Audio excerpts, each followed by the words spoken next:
going again. South Africa are 13 for 1 over the road, chasing 175 to pass New Zealand's first innings. 16 for 1, Mr Chair. It's true. Okay, councillors, shh, Gary, please. I do. I've just said while you were talking. What's that? Yep. So Paula's seconding the motion. I've moved it, and noting that Paula's amendment is an addition at the end, the point in red there. So that's been incorporated into the resolution, which doesn't include any of the Tamaheri bit, which we'll come to after we've dealt with this. Is that clear? Okay.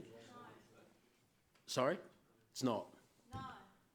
Sorry, E, Mr Chair, no. If I may, Chair, the motion that's up on the board is the staff recommendation with D3 removed and a new item added at the end, and consequently it's been renumbered, which was that's why it looks a bit different up there. So if you look at the one on page 41, you'll see that D3 is no longer in the resolution that's in the motion that's on the board. E becomes D, and there is a new E, which is Councillor Southgate's requested addition. It also removes B, and B, which said provide feedback on the draft report, which we're not dealing with here. Sorry, just on that E, is there too many words in there? On estimated growth cell infrastructure costs and timing, comma, information on estimated growth cell costs. Is that? It just doesn't read. Very hard to read. Yeah. So we're just checking. Plain English would be great. Or maybe take out the comma after discussion. It's supposed to be. Notice that as part of. That during the plan discussions on estimated growth, cell, infrastructure costs and timing, that information on the estimated cells is provided, those cells. It is a little bit cumbersome, isn't it? After the timing. You have a colon and then those are all bullet points. No, just after the first time. Blair, just looking at the cumbersome wording of this, it's just a little, it's got like a duplication. I know what I meant. It's that while we're having those discussions on that topic, that information on those two cells informs that discussion. That's what I mean by it, but I agree it probably hasn't got some grammar or something in it. Is that all right? So yeah, look, I mean, so as part of the 2018 10-year plan discussions on future growth areas for the city, yeah, okay. future growth areas of the city, comma, then just go information on estimated gross sale costs, yield and timing. Of the HT. Is also provided on. So would it be easier if you said notes that as part of the 2018-19 10-year plan discussion regarding estimated growth cell and say it again. And could the staff change it so that we could look at it, please? Yeah, I'll come over. Yeah. Sorry, it's just a few words. We'll just wait a second. We'll get that version down.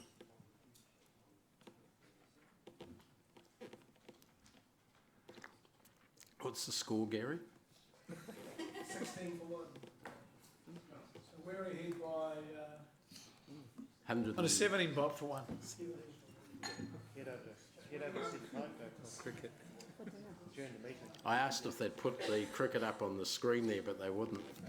Oh, yeah, that would be great. Live streaming of cricket game. Yeah. They've got to get another 158 runs to make us that. What's the weather forecast? Yeah, that's right. That's more likely.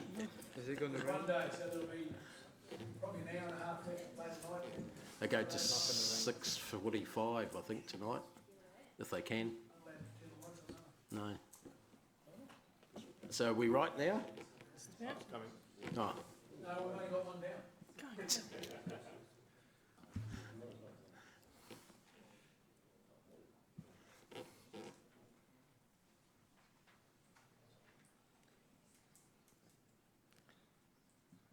Thank you, that's better. I guess that's what happens when you do things a little bit on the fly and you know what you mean, but you haven't quite said what you meant to say. So sorry about that. So if everyone can have a read of that, because that's not in the red, that's not in your book. That's the... Yes. Yeah.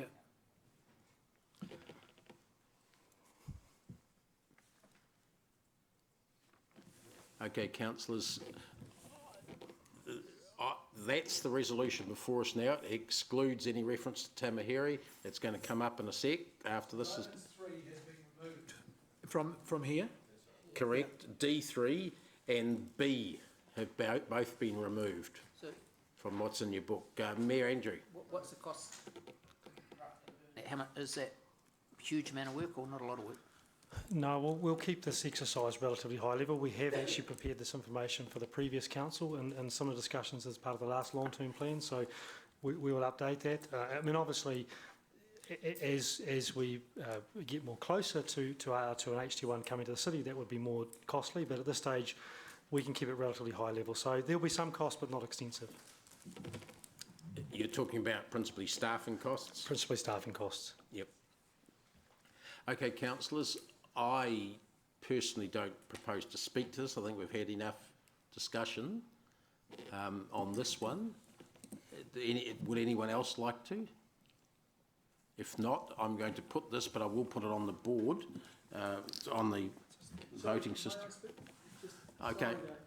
Just, I'm concerned that we have things like so we're page 41, D Romans 1, that as a general principle, and it's not a principle at all. What that should say, the next, you could take out that as a general principle. The next areas of land come into the city, because what breaks that principle, or what triggers that principle, or at what stage would that not be the general principle? Well, there's been one case already, Gary. You'll recall there's a little bit at Rotatuna on the outside of the expressway that the residents submitted, notwithstanding the principle we had only of land inside coming to the city, that sliver outside the curve of the expressway But what is the general?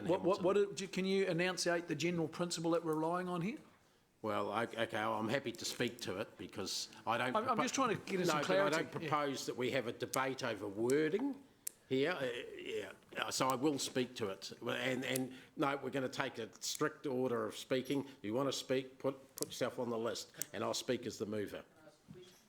No, we've had questions and we finished them and I went on to ask for speakers. Sorry. Otherwise, we'll be here for breakfast tomorrow as well. The principle, I'll talk to that first. The principle that we have followed is that we want an easily definable boundary where possible. It hasn't always been possible, but it certainly occurred to council several decades ago that the future expressway boundaries, where they existed, would be good boundaries to have. They were wide swathes, they divided the community from the rural area, all of those sorts of reasons, so we decided that's where the concept general principle came in. It wasn't universally followed, and there was a number of bits of land that were inside that weren't at that time in the city, so they're all given these designations we've been talking about and proposed as a principle that at some future stage they come into the city, even the Tamaheris of the world, but some of them were further out than others. There were one or two parts where land was outside those boundaries and there were special arrangements have been made, and over in the Rotakauri area there's no expressway over there, so the boundary looks like about 10 dogs' hind legs added together, and maybe that'll be a future exercise to deal with that. But apart from that, it is a sort of a somewhat oval shape. NZTA actually calls it an oval, and it's been to try and get a well-organised, sort of concise boundary to the city, and area we can manage the development within that boundary. So that's the purpose of doing all of this, but it's also got to be done in conjunction with our neighbours, because some of that land is theirs at the moment. You've heard about that, several examples of that, and we need to make sure that we can work with them so that we don't have them opposing us and us opposing them and waste wasting time and money doing that and not presenting a united front to the funders of some of this work, such as NZTA and the government with the HIF fund and things like that. We need to show that we've got a united, at least sub-region on that subject. So that's why this is coming forward now. That's why we've put forward future-proof over the last few years. It needs an update, and that's the exercise we're engaged in at the moment, an update to future-proof, which was developed around those concepts. So that's me. Who else have we got? I can't. So I'm just trying to see. Gary's next. No, you wouldn't let me do my question.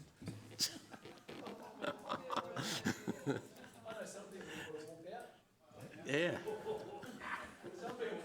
Okay.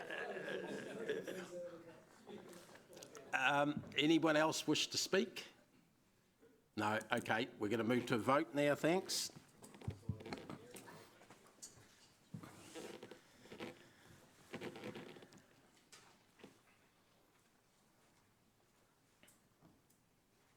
The motion is carried unanimously. Thank you. Okay, now we're going on to Rebecca. Rebecca, sorry, if you can put up the Tamaheri one. We've got that here. So I'm not actually moving the staff recommendation. So I'm going to ask for a move and seconder for that first, though. Just have a sec to read that, and then I'm going to ask for a move and sec to the amendment. Even though. So Gary's moving, Councillor Mallett, is there a seconder to the staff recommendation? Seconded by Councillor Bunting. We have an amendment from Councillor Gallagher. Is there a seconder to that? Councillor Taylor, thanks. So, okay, that's on, those two are on the board. I did that in the order to get some sort of, something systematic organised. Just, if you've all read it.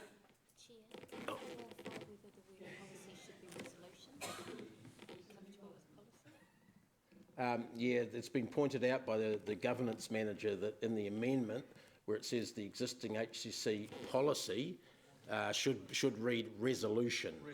Yes. Yeah. Yeah, because that's a specific resolution that it's referring to. Can we put the date of that? We'd like people know what that resolution is. That would be good if we can quickly. We'll look that up. 7th of June 2016. Let's not worry about that. We've got the meeting reference. I think that's enough for now. So Gary, I'm going to ask you to speak to the motion first. You've heard some of the discussion. Thank you. First of all, the definition of community of interest is very difficult to determine, and I assume it means that the people within that area want to come into the city, want to be part of the city. Now, knowing human nature, have I got my speaker on? Yep. Knowing human nature, I assume that they will, the reason they would want to come into the city is because there is some value in that to them. And value to them will mean cost to us. I find it very, very unlikely that in even the medium term, let alone the short term, that any value that they see coming from a merger would be at the cost of our ratepayers. I don't think that they would be wanting to come into our city unless they expect that they're going to get upgraded footpaths, better water systems, better roading, etc. So I don't see how there's any value in that to existing ratepayers. Thanks. And I haven't got any speaking requests, but Councillor, the mover of the amendments, Martin. Speaking to the amendment, this is not about whether it's urban or rural residential. This is around community of interest. And if you look at, say, Christchurch, that includes Banks Peninsula. Dunedin goes right out to Middlemarch. We're, as I said, one of the smallest local authorities by land area in New Zealand. But this is a situation where the Tamaheri community more or less has a 100% community of interest with the rest of Hamilton where they look. And it's not lost on me that at the moment it is somewhat perverse that the rating income and the rates that the people of Tamahere pay, for example, goes to literally support some really worthy projects like Te Kawhara infrastructure and Pocono. This is not at all a discussion about an immediate join of the Tamahere community to the rest of Hamilton.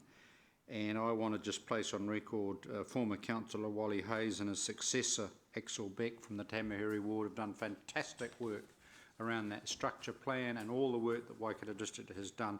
This is very much a medium to long-term option whereby once the Southern Links was completed, and that's the natural delineation more or less, at that point it seems to me that would be a trigger point for an ongoing discussion with Waikato District Council and respectfully with the Tamahere community. I'd be really surprised if a future City Council went ahead and tried to told Tamahere what to do. This is around their consent about what they want as well. But it just seems to me that the existing council resolution covers that quite adequately, and that is a mutual discussion between the good people of Tamahere, Waikato District and Hamilton City at the appropriate time. And I strongly suspect that appropriate time will be more or less when the Southern Links is complete, and that could be 10 or 15 years away. I don't think there's in reality going to be anybody around this table who will be around when Tamahere does join us, but I do think with respect there is an inevitability. And Mr Chair, as I've said before, long term, if you have 100% community of interest with Hamilton, then that means eventually your rates do start to fund all of those services that you enjoy with the rest of Hamilton. And as I've said, and I say this respectfully, it seems quite perverse that you can come to the Hamilton Gardens, you can go and enjoy the Founders Theatre, the replacement of the Founders Theatre. If you live in Dinsdale, you pay. If you live in Tamahere, currently you don't. And in 10 or 20 years' time, I'd like to see that anomaly fixed. Thanks. Jeff? Yeah, thanks, Mr Chair. Yeah, look, this is an issue that I'd like to see advanced and discussed by the Council in the long-term plan. I'm not happy for us to make the concession that we are in this report here today. It's not just an argument about growth for me and where we grow into, it's also an argument about the fact that it just doesn't make sense. It's an anomaly that Tamahere is in the Waikato District as far as I'm concerned. It needs to be looked at. I'm not saying that it needs to be looked at today, and I'm just saying that it needs to be kept on our books, and I don't want to see us make this concession. Thank you. If there are no other speakers, Gary, I will come back to you. I was just going to speak myself. Look, I think if councillors look at the map on page 181 there, which you'll see this yellow splodge down the bottom with the word Tamahere in the middle. Look geographically at its location to any services you might want to imagine that communities use, and the Hamilton services in Hamilton City, the pools, the libraries, the theatres, the sports fields, etc., are all 50 to 100 times closer to those people than are the services in the main part of Waikato District, which string to the north from Hamilton, apart from Raglan. And it's absolutely clear that Tamahere residents, to all intents and purposes, are also Hamilton residents. They just happen to pay their rates to a different organisation at the moment, and that's not their fault or anyone's fault. It's a historical accident. It's quite an accident that Hamilton was the second smallest local authority in the entire country and didn't take on any surrounding rural land, unlike all other councils just about in 1989, and this is one of the legacies of that. But I think we should be signalling, or continue to signal, that long-term Tamahere is part of Hamilton. I think that's logical, and I don't think it's offensive to Waikato District for us to do that. It doesn't mean that we're going to do a big rate take off them in the short run. It just means that we're saying long term we have to consider that. When you look at that general principle that we talked about in the last motion, what lies within the expressway boundaries, Tamaheri is totally within the future expressway boundaries, that yellow splodge there. And so there's nothing illogical about the existing council position, and I support the amendment because that says let's keep the existing council position support that resolution. There's no need to change that at this or, in my view, any future point. Are there any other speakers before we go to Gary's right of reply? Gary, thanks. Okay. Again, I just reiterate that my position is that in the interest of the existing ratepayers of Hamilton, we're better off not having Tamaheri within our region, because all it will do is lead to a situation where the residents of Tamaheri will expect levels of service comparable with the rest of the city, which will require expenditure by that'll be come from our existing ratepayers. The people who live in Tamaheri come into our city, they work, they shop, they enjoy the facilities of Hamilton. If you want to get income off them, charge them at the door, charge them at the gate. That's the weakness we have, that we don't have enough user pays in our system. But the people of Tamaheri have every right to live out there, live under the local authority that they're under at the moment. I don't think there's any need for us to be trying to, because as I said, the costs of us assuming or taking over the Tamaheri thing will way outweigh the increase in rating revenue we'll get from it. I'm not even sure. I doubt we'd even be able to get the development levies from them if there is more infrastructure to be put in there, because it's all been developed. Okay, we're moving to the voting on the amendment first. So that's the amendment by Councillors Gallagher and Taylor. Are you voting for or against that?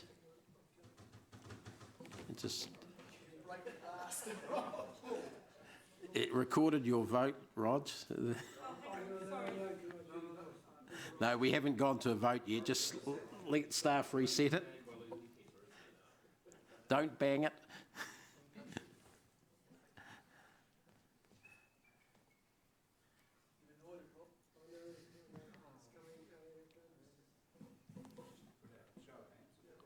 Okay, well, look, we'd better do a show of hands. It's all right. Okay.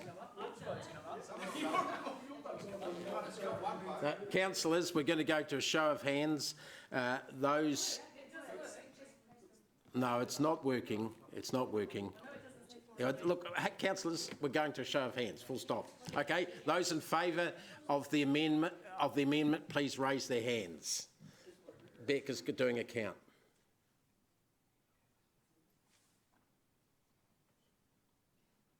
Okay. Okay, those against? Sorry, we're going to do a re-vote because we haven't finished it yet. I can call for that. Those in favour of the Gallagher-Taylor amendment, please raise their hands. Okay, those against? 2 against. Councillors Bunting and Mallett.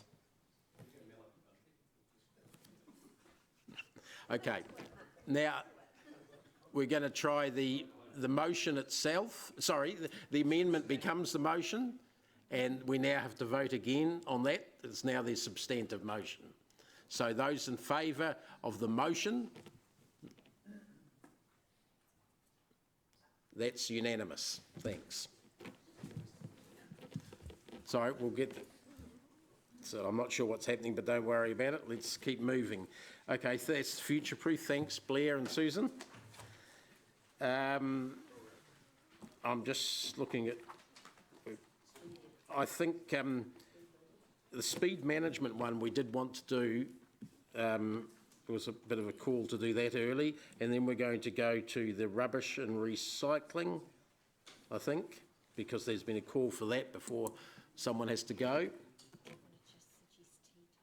And it's now 25 to 5.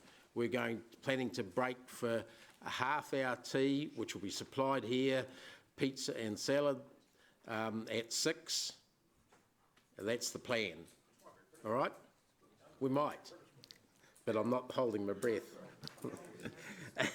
Okay, so we're doing speed management now, Jason and Robin, and we've got 281 is the page number, thanks.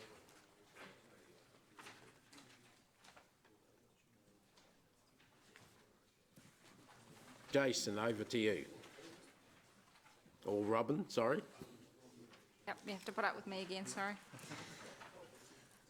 So I'm going to take the report as read. What I would like to do is make an amendment to the recommendation. We missed one site off that was in the appendix but not included in the resolution. So that was for Borman Road and Harry Pookie Drive. So that's on page 282, add an extra bullet point down the bottom of those 6. There's a 7th one, which is the one that Robin's just read out, Borman and Harry Pookie. Page 282, bullet points under B in recommendations, add It was in Borman the and Harry appendix, Pookie. 293. No, we'll come to the details. We'll just so you. We're just talking about the resolution. Should we talk now about the fact that we just have to... Sorry, I'm trying to. Sorry, keep going, Robin, with your presentation. Ignore them for now. All right. The other one I'd like to add too is Kimberley Drive, which covers the Rototuna Junior High School. Yeah.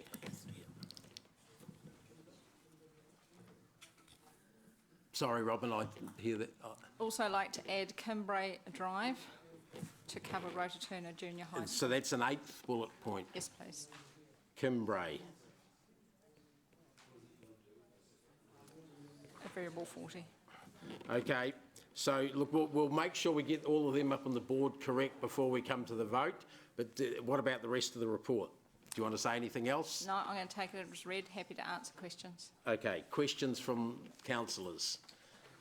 I'll start with one. Can you outline that Kimbray one? Because when you go to the table right at the end, it doesn't include that, I don't think. That's the table on page 293. Correct. So that's a new one. Yes, it is. So apologies for that. Kimbray Drive is the section of road that covers the Rototuna Junior and now Senior High School. Currently, it is a cul-de-sac in effect, and so we haven't had any problems there, but are anticipating that when that piece of road gets pushed through by the developer, and they're expecting that's going to be late this year, and that will link up to the Borman Road extension that's been happening to the east, that will become a through route, and it's likely that we'll be then getting that request through from that high school. So if we've got the ability there in the bylaw, we can enact it. Okay, what speed limit are you proposing for that? Because the others actually talk about the actual speed. I would propose a variable 40 school speed. So And there's one other above that in the middle, Arthur Porter Drive, that doesn't have any speed limit. What's that? So Arthur Porter Drive, as it currently is 50 with a little bit of 80 on the old Kofi Road through there. So I just need to tidy that up. So it's going to be probably a 50 that we'd put in there. But I'll have So it'd be 50. Yes. Okay, just so we know. So that table there with the addition of Kimbray Drive relates to point B with the bullet points that we were dealing with earlier. So that's the details that go with point B. Are there any other questions from councillors? Yes, I've got Councillor Young, then hit the board, I think. Sorry, Yeah, you mentioned about the variable 40. Yes. So that means those outside the school with the round one during school hours on and off that. Other than that will be 50K, right? Correct. Yeah, okay, thank you. Yeah. Paula? Thank you. Just a few little questions. Those roads that you've listed with the bullet points and the additional, I'm presuming these are all consistent with the speed management maps developed by the agency, or they're all consistent with what the NZTA would Yes. expect for those roads? Yes, So- so the speed management guide still supports the use of the variable 40s around schools. Yep. So it's it is consistent with that, and the other little tidy up ones are also moving into that area as well. Thank you. Yes. So these are all those bullet points pertaining to schools? Not all of them, no? No, No. So, but you're saying that the ones that are, because I'm really supportive of the low speeds around schools. The other one, you're saying that they're all consistent with what the agency would suggest drives the speed limit? yes. Okay, cool. That's cool. Just in respect, because it's not a totally new area to me from the global situation of what the agency's doing, but it is from a local detail point of view. If you put a low speed in, how much do we do to monitor compliance with that? That's one question. And the second related question is, do we sometimes team up that low speed requirement with the appropriate traffic calming or engineering solutions?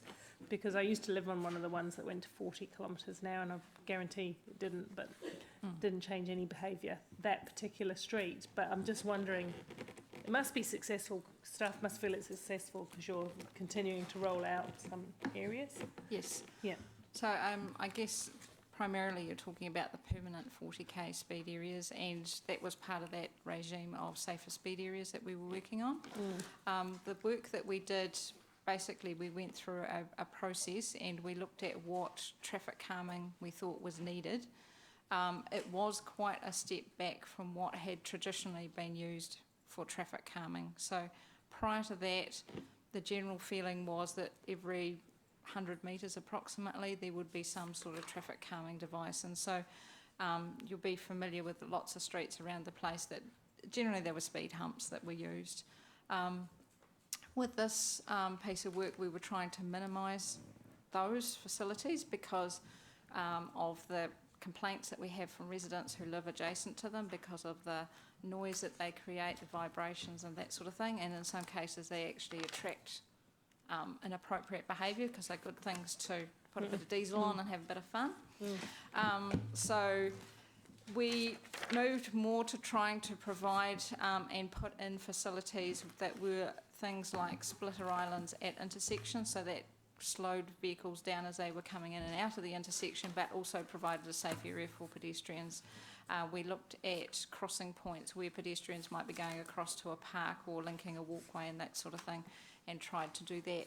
We certainly have done monitoring of the areas, and in general the speeds have come down. We had to, as part of the NZTA requirements, get speeds to within 5 k's of that new limit, and generally we have achieved that.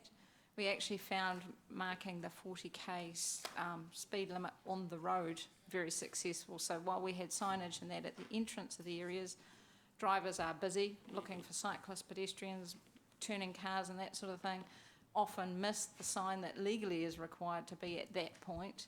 And so we found by road marking 50 to 80 metres into those areas, and then some reminders in those areas, that we've had really good uptake on that. It's one of those things you could always throw more money at it. It was trying to see, you know, how much was the minimum we could do and still actually get the results. We have, in response to ongoing requests, we put the speed trailers out to remind people that 40 is actually the speed limit in those areas, and we continue to look at opportunities for marking the 40k on the road to just help reinforce it as well. Good. Well, it's good to know that it's working. I'd probably like to also add that back in the early 2000s, the council then decided that it had a general principle of wanting 40k speed zones outside every school in the city. NZTA said, no, that doesn't meet our requirements. And we said, we don't care, we want them, it's a safety issue. And ultimately, after quite a while, we got our way. And we were the first place in the city to adopt that universally, so I was a little bit surprised to see that not all of Hillcrest High was covered by it, because we thought we'd covered every school, but that's going to get fixed now. And it's also covering the new schools we've had since we brought them all in, plus a school or two yet to be developed, sort of thing as well. And I think I understand that staff have got temporary material signage in some of those places anyway now, so that's good. that we're sort of being proactive, but I would say the day if a school first starts, it should have the 40k sort of built into that, so that no one ever gets used to going faster than that, if we can possibly help it. And certainly the other things that Robin's been talking about around schools have reinforced that. And I know in order to prove our case to NZTA at the start, we had to do before and after measurements, you know, actual statistical measurements of speeds of vehicles in the area, and we were able to prove after the first 7 that it did slow traffic down in that area by the amount and more that was needed. So that was sort of the evidence we based that on, the rollout across all schools. So I think that schools one is important. Because we had this moratorium though a couple of years ago because of the Dinsdale Road debacle, it was a good income earner for the police, but apart from that it wasn't appreciated by the locals. The council then said, oi, no more at the moment. I don't think we really meant that to include new schools, but that's all getting fixed up now. We hopefully are back on track. The areas that really need that safety measure put in are being brought in, and we're proposing, or staff proposing, a task force be set up to look at how else you handle this across the whole city. So on page 292 you can see the outline that staff are proposing for the terms of reference, and I have already asked Councillor Tooman if he would be the chair of that task force with the committee's approval, and Councillor Casson, before he left, expressed an interest in being on that. So we're going to need another, and the mayor's on that, so we need a couple of other volunteers. Gary. Yep. And is there a fourth person that would like to go on that? Siggy? Yeah. No, it's if you look in the brackets, it's chairperson to be determined, then 3 members, which are Casson, Mallet and Henry, plus the mayor. So that's why I closed nominations as soon as we got the number. Unless anyone seriously objects to that, we'll incorporate that as part of the resolution. That's 5. Be quiet, Councillor Bunting. That's page 292, yeah. Altogether 5. Yep. So within that is Casson, Mallet, Henry, plus the mayor. And top line is Tooman. Okay, so going back to the resolution, which is on page 282, is there any other questions to do with that? Sorry, Mayor Andrew. So I just don't quite understand it. You've got 1, 2, 3, 4, 5, 6 streets. What is going to happen with each of those streets? Rob. So this is on the staff recommendation on... There's actually 8, Andrew. We've added a couple. Yep, 282. Okay, so what we're proposing for Endeavour Ave, that's past the school, is a permanent 40k speed limit. All of these have to be... Just past the school, like yes, the normal... Yep, consulted on, but Yep. for North City Road, what we're wanting to do is make the 50k up there permanent, because there's been a new road built, Cambrai and that sort of area. So extend the 50, but also extend the variable 40 that the Christian school currently operate. Yep. So that's just a tidy up there. For Masters Ave... Are you saying the 240k with the 2 schools will run into each other? No, No, they'll be just still around quite schools. separate. Yep. Yes. For Masters Ave, that's a request from Hillcrest High. So their school's fairly much covered by the variable 40 that's already in place for the Silverdale Primary, but they'd like it to run a little bit longer because their school obviously leaves a bit later. So by doing this incorporation, it just means that the variable 40 can run a little bit longer to cover that end of school. Yep. For Arthur Porter Drive, that's... Sorry, Robin, can councillors look on page 293 while Robin's talking about this? Because that's got the notes, specific notes about each of these. Where is it, Dave? 293. 293. On these... Sorry, that's fine then, I didn't know that. But no, it hasn't got all of them, so Robin's expanding on them. I'm not trying to stop her, just to help move it along. Okay. No. So for Robin? Arthur Porter Drive, that's a new road that's been built and now has part of Te Kowhai Road going through the middle of it. So it's primarily 50 with a small piece of 80, so we just need to tidy that up.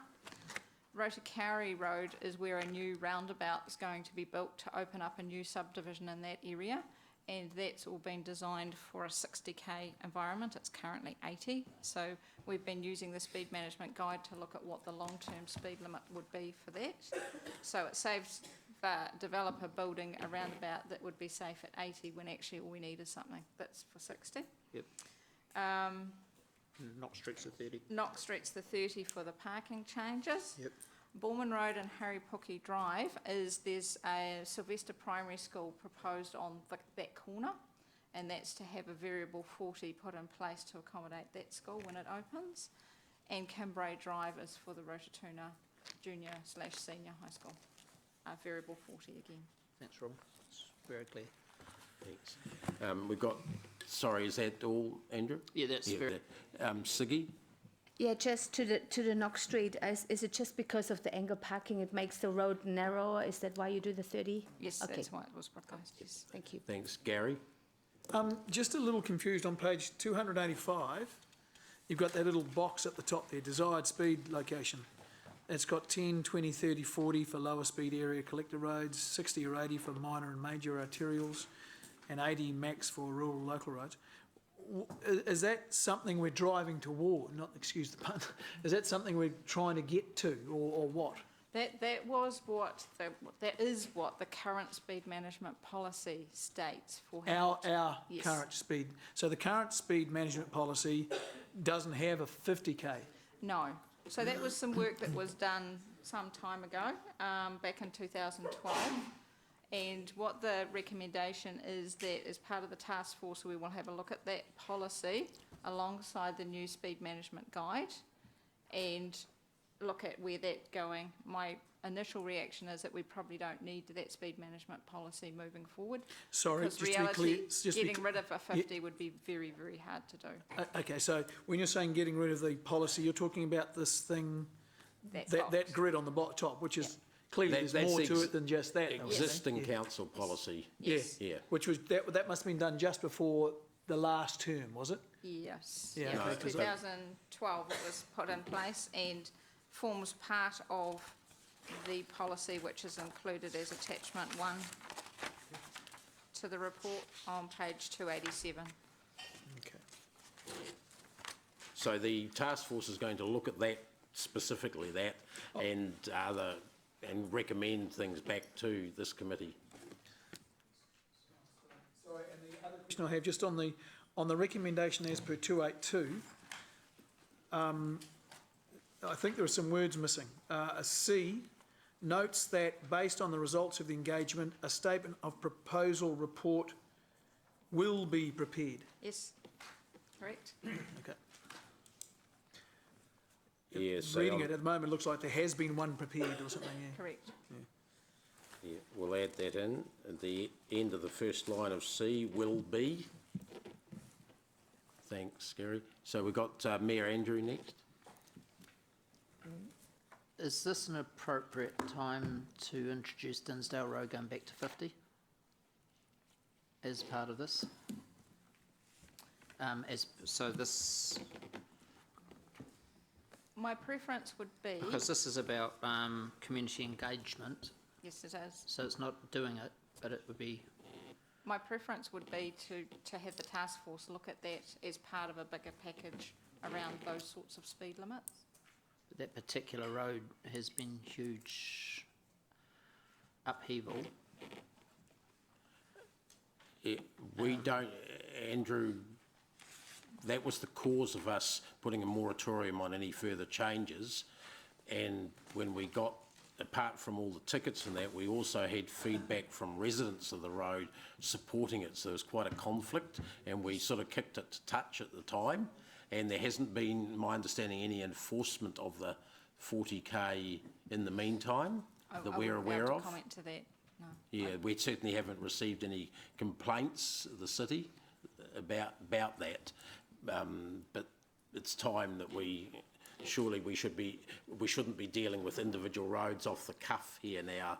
We should be putting them to the task force to bring back to us, which will look at that. And the issue there might be whether you class it as a minor arterial or a collector road. Sort of, you know, is it a local road or is it a minor arterial? Most of us would have said probably a minor arterial, but that wasn't how it was classed. But that's something the task force surely should be looking at. Otherwise, because you could pick roads all over the city that we're each of us individually familiar with, and that's up to the task force to look at and come back and have something, a strategy that looks at across the whole city. That's what staff are asking for. That would be my preference. So then they have the guidance that can cover any eventuality. Could we put in this resolution that one of the jobs of the task force specifically was to look at that Dinsdale Road? It is to lock it in, so at least it gets it on the board. So can I help, Mr. Chair? Yep. I think one of the tasks of the task force is to develop a speed management plan. So by default, it will look at Dinsdale Road, it will look at all roads in the city. So what we envisage is that we get council engaged in a plan for the whole city, which would replace the policy that's like a blueprint then for the speed that you want in the city. So I think it's the right thing to do it all together in the context of the whole look at the city. But by default, Dinsdale Road will be in there, and we'll definitely have that opportunity through this work to consider Dinsdale Road and other similar Dinsdale Road ones as well. Yep, thank you.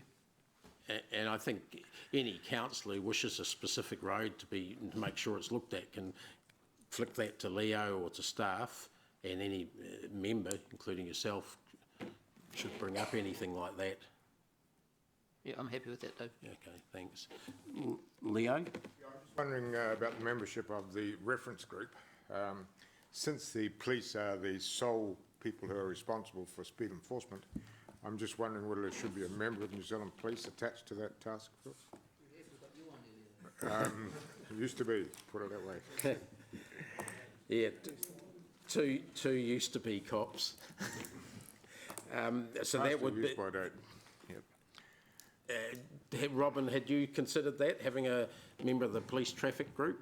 I think that we'll have both them and NZTA and potentially some AA and other people coming in at various times as appropriate when we're sitting around doing decision making. So it certainly was my intention to have some of those key stakeholders get involved as we need to throughout the process. Leo's suggesting that we have at least a permanent member from the police, I think. Is that? I don't have a problem with that. I just expect that they'll probably have difficulty being able to service it. But we can only try.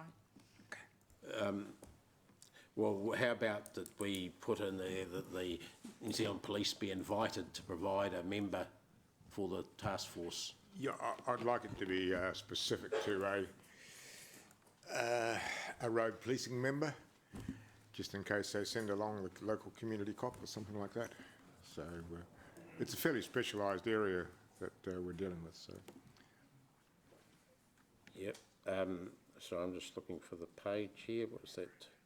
292. 282. So maybe an E, or no, as part of D, another sentence, New Zealand Police be invited to nominate a member of the road policing group to the task force.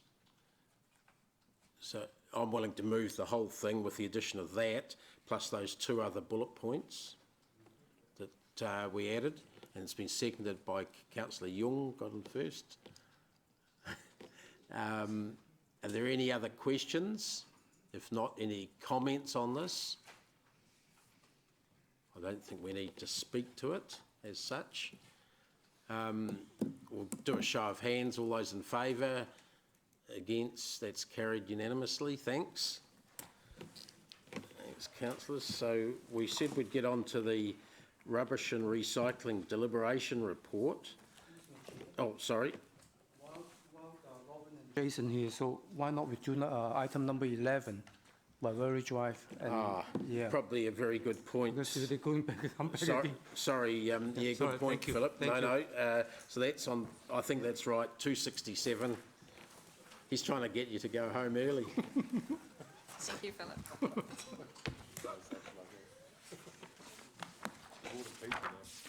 Yeah, they won't get any pizza if they go home early. Okay, so I'm going to ask Robin to talk on this, but I'm also going to invite Philip and Rob, who are on that working group, to have their say afterwards as well, because they've been involved with the locals. So, Robin, thanks. Thank you. So I will take the report as read. As Councillor McPherson has pointed out, we have had a working group and we've had Philip and Rob on that working group, along with a couple of members of the Huntington community. We had a community meeting on the 7th of March and we had probably about 50 people turn out for that, and in general they were very happy with the work that's been done and the direction that we're intending to take. And I'll take questions. Okay, sorry, well, I'll take Philip first and then Rob, and then we'll go to questions, because any comments about the process and the result so far? Yep. Thank you, Chair. Sorry, can I just add a question? Oh, well, no, I want to do these two first, because they're part of the same working group, then questions. I'll put you first. Yeah, okay, thank you. So it's been an ongoing issue with the safer right turn from Huntington out onto Waverley Drive, and the working group been working quite nicely and have several meetings and a community meeting. And after all, the trial, we've been trying quite a few different things, and I think one quite obvious, the blocking of the right-hand turn from Waverley Drive into Huntington, that I think the residents mostly happy with that. And I think from the community meeting, most of the some comments maybe is about the size of the space of the gap in the middle, and also the angle, which I think Robin already addressing that issues and make some changes. Yes. So far I think the residents pretty happy with that, and they're quite happy with the process, with the working group involved with the community, through all the communication with the residents in Huntington. It's working really good. So maybe Rob will have something to add on to that. Yeah. Thanks, Rob. Just add on to what Philip has said and what Robin had said earlier. The feedback from the residents has been really positive since the group got underway. I think they were getting frustrated by no action. They did, to start with, they weren't that happy with some of the experimental changes that were made, but could see that council needed to also maintain safety at those intersections. And certainly the meeting on the 7th of March, when a large number of residents turned up, was all positive in terms of what's been going on. We've also had the services of an expert. His name was Shane somebody. Dr. Shane Turner. Dr. Shane Turner, who's a national expert on seagulls and all the other types of roading suggestions that the residents had made. And I think his involvement has also been positive, both for us and for the residents. So I think we're on the downward trip now in terms of coming to an acceptable solution, given our constraints in terms of what we can do with Waiwiri Drive at the moment, as well as the challenges on Gordonton Road, which is the other exit from Huntington down Darjon out onto Gordonton Road. So I think the residents understand the limitations that we've got in terms of what we can do with those roads for the time being, and the fact that safety needs to be paramount from our perspective. Right, thanks for that. Thanks for you two going on that too. It was a bit of a poison chalice to start with, I think. Gary, questions? Thank you. On page 267, in the little box at the top, there's a budget allocated for minor improvements. So these are for, and it says less than $300,000. Is that the total budget, is it? Or is it for minor improvements that are, individual minor improvements that are less than $300,000? That's correct. So it's a New Zealand Transport Agency's category of work. Oh, it's their money? So we are very hopeful of getting subsidy for this piece of work. Oh, okay. And they have a limit under there, what they call minor improvements of 300,000 for the site. And you're confident 300,000 will do the job? Yes. Okay. And okay, that's right. So that doesn't and we can continue to go back, well, presumably not forever, but that, is there a $300,000 per local authority, or how does it work? No, that's 300,000 per site that we work on. Per job? Yes, okay. yes, yeah. So we have a whole program of work. We might have several sites around the city. That comes through the discretionary transport program. And you would have to justify that to them, and then they'd say yes or no? Okay, Yes. all right. Thank you. So that doesn't have any impact on our books, really? Is that right? No, half of we it. get 51. Oh, that's 50, is that your 50%? So we're going to match that? Yes. No, Okay. not match the 300, that's the total for the job, is it not? Yes. So we would have to come up with 150K thereabouts. Okay, If it all right. was- Get about 51 or 52% of it. Okay. And that's money that we haven't budgeted, though, is it? It Yes, is it is. budgeted in that fund that Robin just referred to, the discretionary transport program.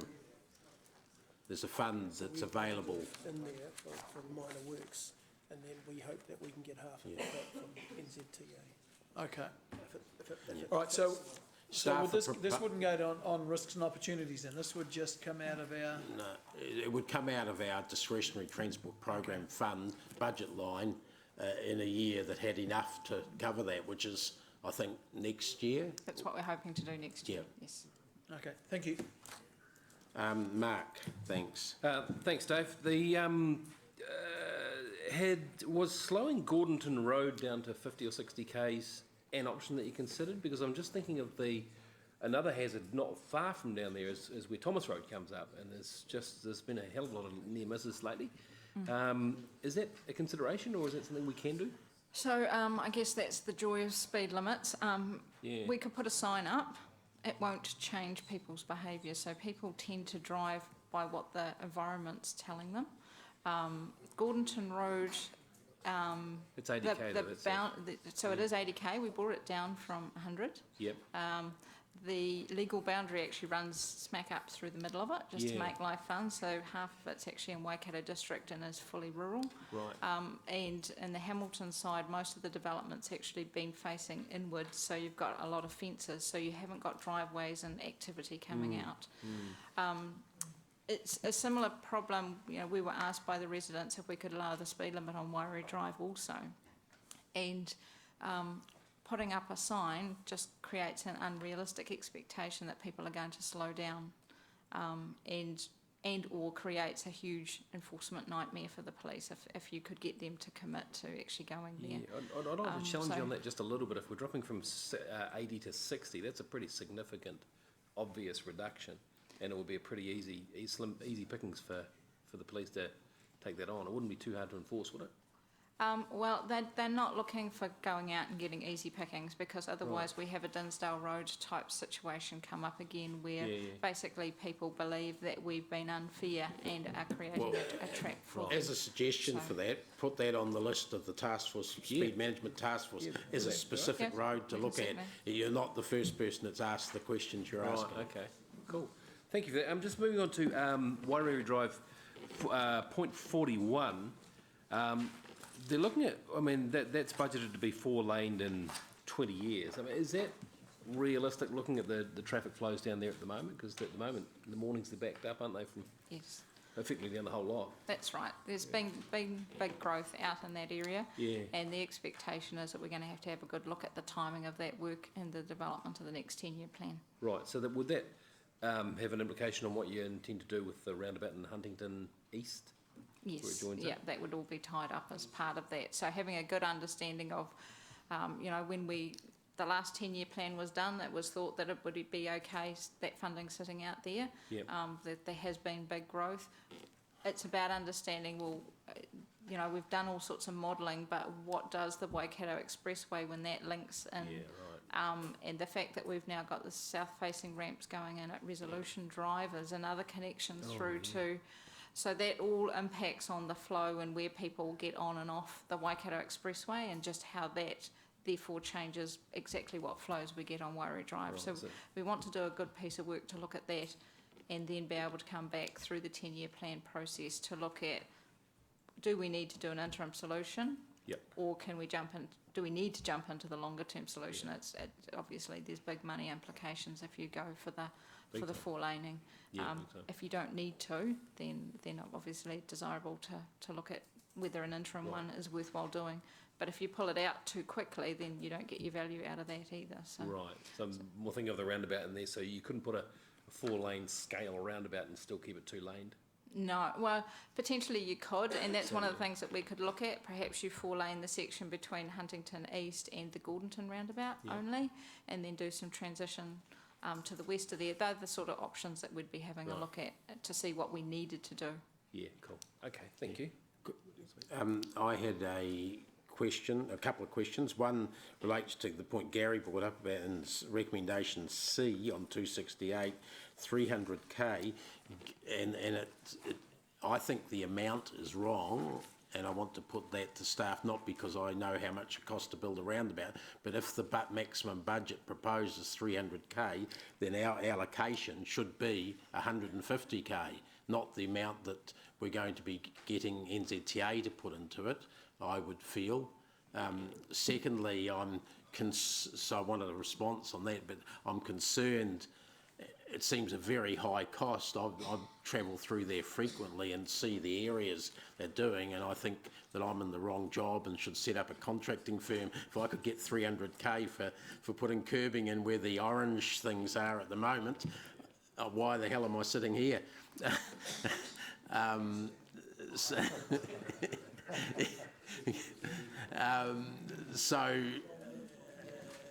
But nevertheless, where you know, you've expressed some confidence, the GM's expressed confidence to me that we're likely to get approximately half of that.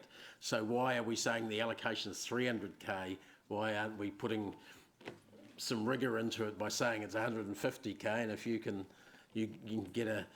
put the gold plating on if you can get the full NZTA subsidy. So I guess at this stage we're seeking up to 300k, so we're not saying that we want that amount.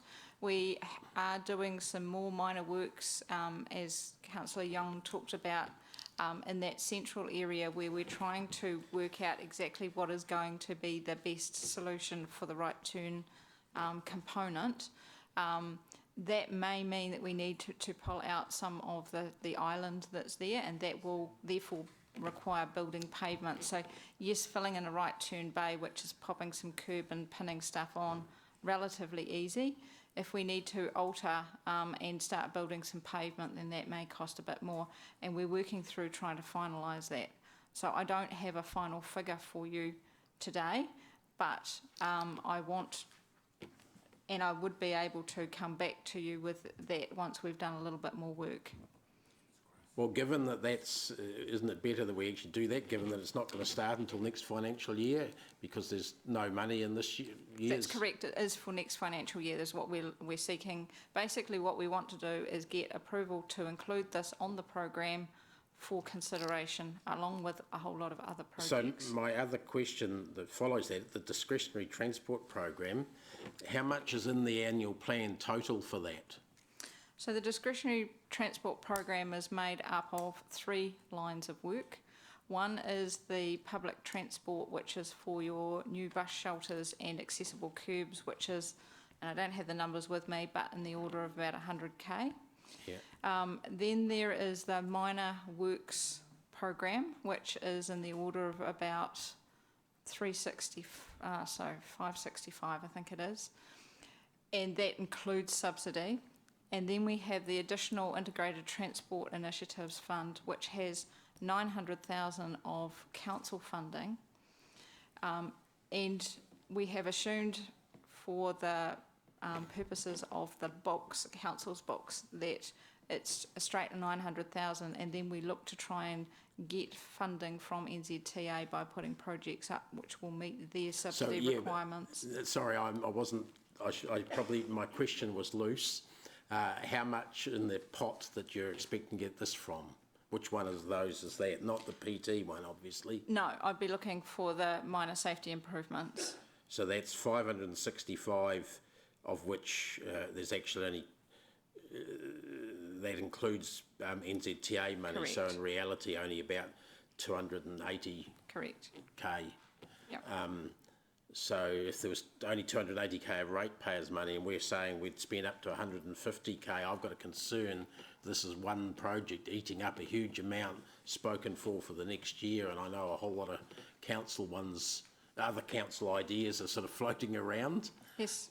We couldn't even do this twice with that at that price. So I'm just worried that we're getting approval for 300K put in front of us here with no sort of business case worked out yet, and we're not fully in a hurry because we don't have to start it until next year, and it's going to soak up more than half the available amount at best case. So can I perhaps suggest an amendment where it just gets added to the list of sites to be considered as part of that rather than approves it straight up at this point in time?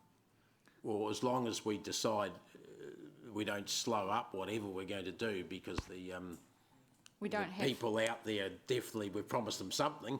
I'm just we don't have funding this financial year to do it, so it will be out of next financial year. and they're that we can aware, do the it. residents are aware of that? Yes, and we're still working on, as I said, finalising exactly what the final layout in that central area is with them. The issue goes back to 2009. Yeah. And so I suspect that they are expecting that there will be an outcome Yeah. in the next 12 months, at least in the next 12 And I months. certainly support that. I'm just trying to make sure that we don't, with one resolution of something, Spend it all, yeah. put a whole lot of One fell others on the swoop, list. Yeah, agreed. Yeah. So I'm wondering if we could say in the GM's report at the next meeting, we'll have an itemised sort of list of the costs, of the likely costs, or something like that. General Manager, help us here. We don't want to blow the budget necessarily all at once. We want to make sure we keep faith with the people out there. Yeah, just to expand on what Robin has said, I think we can change the resolution so you're not approving this specifically, but we do have to come to Growth and Infrastructure Committee, and we envisage through the Access Hamilton Task Force for the whole program of works that are candidates for the discretionary transport funding. So we'll come to you with that list through the Access Hamilton Task Force within the next month, so well before the next financial year, with all of the projects, and you can make your decision in the context of all of the candidate projects that we've identified and others that you might want to look at as well. Okay. And I think the timing will work because, as Robin says, we're still out there working with the community. We can't do it until July, August at the earliest anyway. And I think, you know, we've put the dollars in there. They're 300,000 gross up to. I'm still, like you, expecting that they'll be somewhat less than that. So by the time we come to you with the full list of projects, we'll have that cost refined a little bit. Well, I guess if that's happening, Yep. it doesn't hurt to have up to 300 at this point, because it's Yep. not settling anything. So would there be an H? Yep. So my suggestion, if you look at resolution E below there, it's be considered for inclusion in the 2017 discretionary transport program. If we can add that notion to C, that would then trigger us to bring it to you as part of the list. So the second line of E is put at the end of C. Yes. Becca, So- is that? Oh. Yep. Yeah. Yeah, so if we just add to C, be considered for inclusion in the 2017-18 discretionary transport program. Yep. So both parts of that. Take the earlier reference to the program out at the beginning of C, just to make sense. No, just add that to the end. So it's just adding that second part of E to the end of C. We're approving it to be considered as part of the plan for next year. That would, yeah. Philip. In that case, we need to look at D as well, approved funding. That we need to tidy that up as well, is it? That does have full consideration in That's the fine. second part of it. It's got that already in there, Yeah. Philip. Yeah, okay, all right. Yeah. Yeah. All right, thank So you. it's only C that didn't have that, so it's just adding it to, putting it in the same class category. It does raise a point generally that, and you can see from those figures that Robin gave us earlier, that there's bugger all available to do the sort of expensive work and roading around the place, so we're going to have to bugger all, yeah. It's one of those infinities with a minus in front of it, I think. It's a very precise term. Okay, councillors. Yeah. Sorry, Philip. Philip's going to move the report with the addition of that half sentence to C. Yep. Rob, you want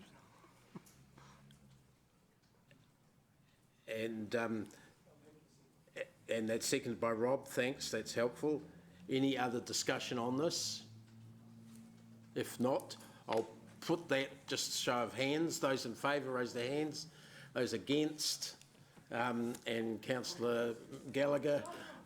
I think you were just slow. It's all right, I knew what you meant. Councillor Gallagher also voted for, even though he doesn't know, so that was unanimous. Okay, thanks very much for that. We always love discussions about tidying up roads and redoing intersections here. Now, Emily, we're on to waste. Yeah, councillors, that's on page, get this right, page 340. 340. So through you, Mr Chair, if I could just make some opening comments. Page 340. Calvin, you look puzzled. No, real good. Look, yes. Page 340. So just a couple of opening comments, and then we'll take the report as read. And yeah, sorry, I should say that after these two speak, I'm going to ask Angela to speak as the chair of the deliberations hearings. Yep, cool. Sorry, the hearings part. Sorry. Yep, and that's a good segue into my first point. Like, first and foremost, this is a report to complete a consultation process that commenced in September 2016, following a long process of working with the previous council on options for renewing our curbside collection contract. So the most important document for councillors to reference if they want to look at all of the work we've done and all of the options would be the link in paragraph 30, I think, on page 342. So at your leisure, that will take you through to the full business case, and there's a wealth of information there. So an important, very important consideration for me is the timetable previously adopted by council, which is included on page 365, attachment 5. So there's been a lot of discussion about the timetable. We don't have much leeway. A key date is that we need to award a new contract by December this year. There's a very long lead-in time to the new service, an 18-month lead-in time, and that's to give time for the new contractor to procure the fleet required to do the curbside collection. So the critical path is to consider and conclude this consultation process, so Emily can move into the procurement process and start getting the market to give us some prices for these options. So the statement of proposal that we consulted on is included in attachment 1, page 349, and it's the basic wheelie bin proposal is shown in paragraph 31. You can see a nice little picture there, and Emily will be happily answer any questions on that. So finally, before I hand it over to questions, I'd just like to point out in this report what we're asking for. We're asking for approval of this proposed service for the purposes of undertaking a request for proposal. So you're not approving the proposal, you're concluding the consultation process, and then we're asking you to approve us to go out to the market to go and get a cost for the service that you decide today. At the same time, we'll also be asking the market to give us a price for our status quo, which is the rubbish bag options, and that'll be part of our procurement process. So when we come back to you later on in the year, which starts overlapping with our 10-year plan, we'll be talking to you about real market prices and not modelled prices on a service that we've been estimating. So we'll have real market prices for the wheelie bin option, but also for our status quo option, which is the black bag. So the decision that council will be asked to make to commit to the funding of the service will only come once they've known this market cost for the service. And as I said, we're overlapping with the 10-year plan. So my final thing I'd like to say is I would like to make one amendment to the recommendation, and it's probably to delete recommendation C. What page is that on, sorry? Page 341. Yep. So our recommendation C is to the following B, where we approve for the purposes of the request for proposal, the wheelie bin proposal, and then I've said in C to then approve the updating of the business case to reflect that decision and to change its status from draft to final. So council has previously looked at the full business case and they've approved the draft one. My suggestion is that we just finalise the business case once we have the market prices when we come back to you later in the year. You can make your decisions on the wheelie bins at that point in time, and we'll turn the business case into the final then at the moment. So hopefully that's understandable. Just removing C. So what you'll effectively be doing today is concluding the consultation process that we went out from the wheeling bins and approving for the purposes of now going into the procurement process, which is a really critical path activity for us to get to the market and start talking to the prospective tenderers about the cost of the service.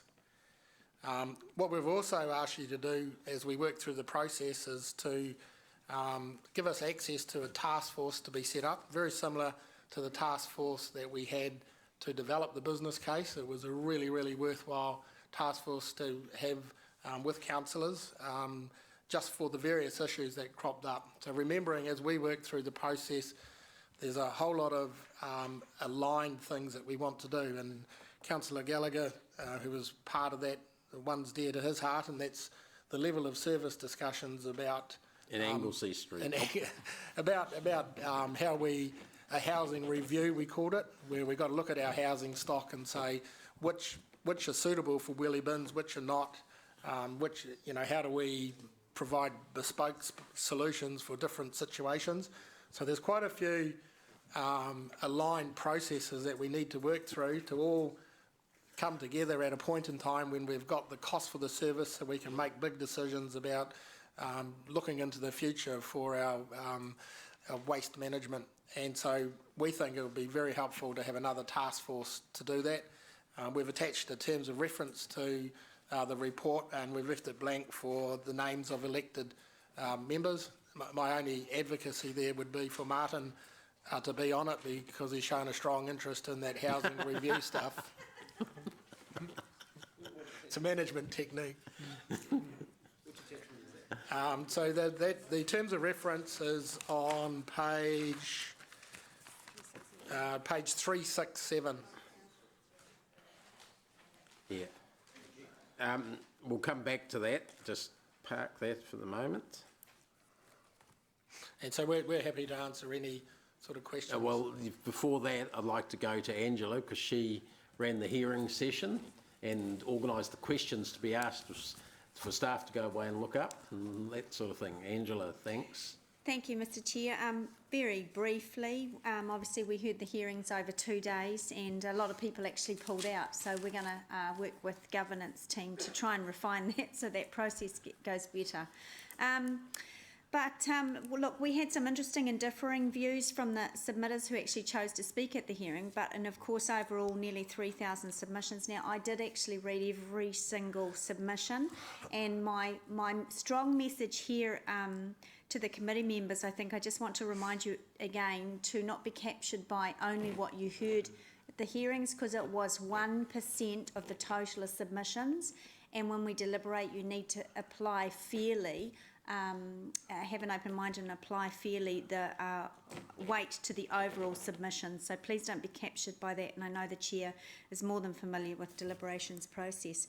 But in reading all of those nearly 3,000 submissions, and I certainly know that the staff would have done the same thing, we know that 87% are in support, but also honestly the comments, continuous comments, I got sick of reading, well done council, good on you, well done, great idea, about time, get on with it. It was seriously, there was some, you read them, didn't you? There was sometimes just like boring, boring, boring, yes we're great, yes we're wonderful. So I just can't emphasise that the job for us today is to apply the correct weight to the whole broad spectrum of submissions and not just at the day of the hearing, which was 1%. So all in all, actually it was a nice, easy flowing process. That's it, thank you. So councillors, we're going to questions now, and they can be of anything to do with the hearings themselves, the outcome, the recommendations proposed by staff with the exception of C, which is removed. So I've got Paula first. Thank you. So my questions are really, I only was able to sit through one day of the hearings, and as Councillor O'Leary says, that was only a small part, but I did read the submissions and did get involved in reading the reports. So my question is that you've given us the synopsis of all the submissions. What happens to those people who've submitted to us? When do they get a response? Is that post the next bit where you get the prices, the real market prices, and we make a decision, a final decision, or do you report back to them on the points they raised in their either attendance or written submission? So our process was just when they did a submission automatically online, there was a thank you at that point. We decided not to do any further follow up, but obviously we can do that should the committee choose to do that. All right, so in terms of the public understanding what we felt or thought around, including the technical view of staff, on what they submitted, that won't come till later, is that what you're saying? When we've decided? That's correct. Okay, I'm very happy to get, I think it's the actual sensible thing to have the prices before you decide to do anything with ratepayers, what's it, because that's where the rubber hits the road. So are you suggesting, was there any suggestion around prices of phasing it in? I did see it I know there wasn't a majority of submitters, because when you do online responses, you do sometimes limit the broader scope that somebody might submit on, but if it was to be phased in, like not all of those bins, all of them, all at once, do we get any costs around that? Also, as I'll just raise, I won't. Maybe one at a time. Yeah, I was going to raise a point, but I'll do it later. Go. So in terms of phasing, the suite of services are integrated. So if you change one, then there is a flow-on effect to the others. For instance, if you only go out for recycling as we've got now, then obviously the remaining recyclables, the additional plastics, still need to go in the rubbish bin. So then the cost of rubbish will be slightly higher until you then take out that component and provide it into recycling. Same as food. So at the moment our proposal is to include food. If we were to phase food, that would mean for the first few years the cost of rubbish would be slightly more until such time we bring in the food and we remove the food from that stream and then take it to a recyclable stream. It'd be slightly more than it would, but there's people are putting food rubbish in presently, so how would it be more? So it means that you're going to be collecting more rubbish Yeah, in the but you're rubbish already, bin. you're already collecting. We're all food. right, yeah. So it's not more than what's presently being collected. Okay, just because I did raise the point, and just when that working group gets together, I'd love to hear more about how this fits in with our waste management plan hierarchy, of which the top priority is reduce. So this is all about recycling. This is all about what you do with the end product. But I am really interested, Mr. Chair, to find out more about how this fits in with that wider philosophy of reducing waste in the first place. Then you wouldn't have to put it in any kind of bin if you could start, well, you'd have less to put in any sort of receptacle if you could reduce it.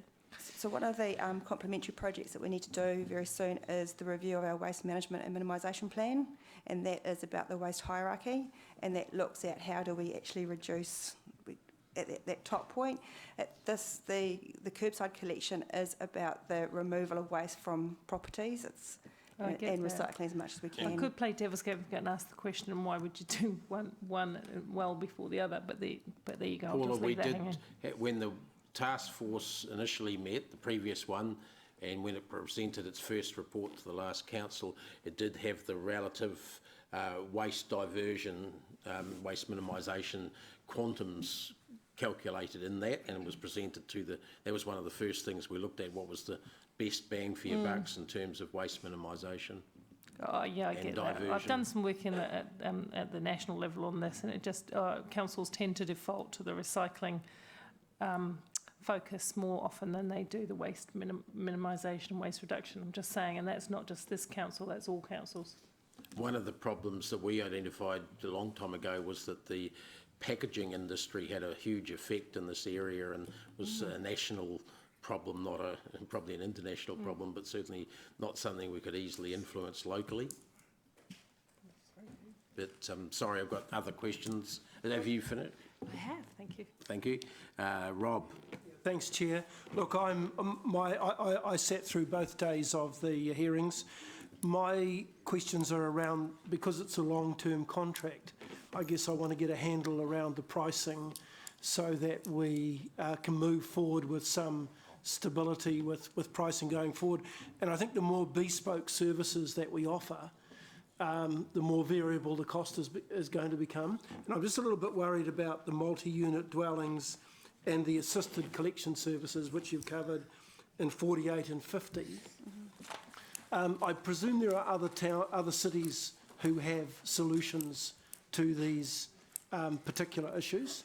That's correct. So we've actually been in touch with Rotorua, and our waste man advisors actually were there yesterday. So in Rotorua they have an assisted collection. 0.5% of the households take up that service, and it costs in Rotorua it costs an extra $12 per annum per household to provide that assisted collection service. Okay, and with having Hamilton having a younger population, we may find our percentage could be less than Rotorua. That's correct. Yeah. Okay, or could be anyway. It could be. Yeah, we just don't know yet. Yeah. So you don't have a dollar cost around that? All I can say is until we go out to market and ask the question, all I can go on is what Rotorua has, and Rotorua's got a very similar service to what we're promoting in terms of the wheel bins for recycling, and 0.5% of their population have taken up the service. And this... Sorry, Rob, can I just... Did you say $12 per person who gets assistance, or $12 across everyone? $12 per household that chooses to get assistance. Oh, so it's an add-on cost, is it? Oh, yeah. So it's 2 visits a day, isn't it? It's one to take it out in the morning and one to bring it back in. No, the essentially evening. the truck driver will stop, he'll get out of his cab, he'll go onto the premise, grab the bins, take them out, empty them, put them back on the premise and jump back in his cab again. So he knows exactly where to go on the property to get those, correct. to get the bins? Yes. Okay.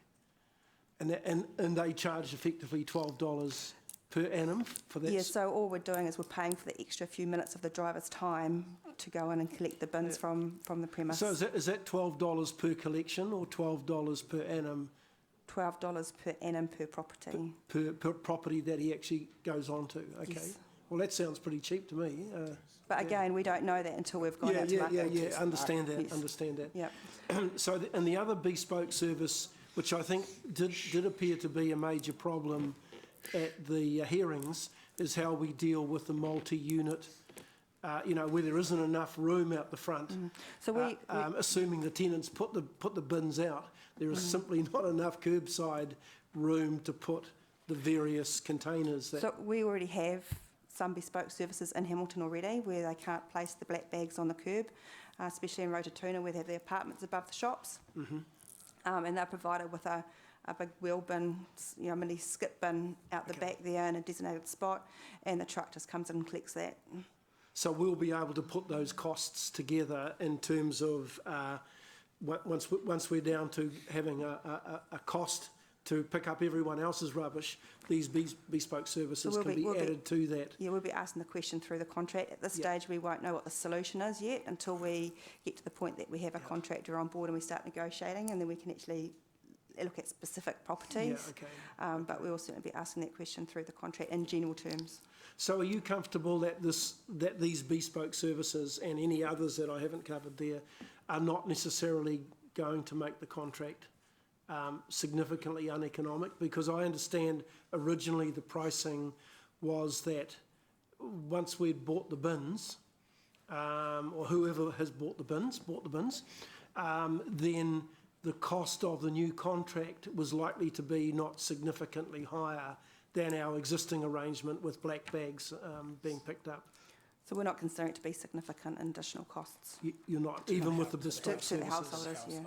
Yeah. Okay, thank you. Thanks, Chair. Thanks. Gary, thanks.